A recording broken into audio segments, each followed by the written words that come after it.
মন্দিরটি দর্শন মাত্রই সকলেই বলেন জয় মাতা কামাখ্যা, জয় মাতা কামাখ্যা, জয় মাতা কামাখ্যা।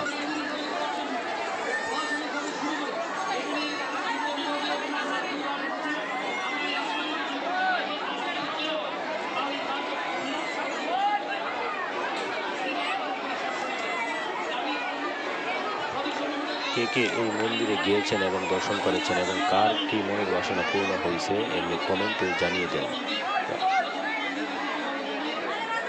যাতে অন্যরাও এখানে আসতে পারে এবং তাদের মনের বাসনা পূর্ণ করতে পারিছে। ভিডিওটি যদি ভালো লেগে থাকে তাহলে লাইক কমেন্ট শেয়ার করে অন্যকে দেখার সুযোগ করে দেন।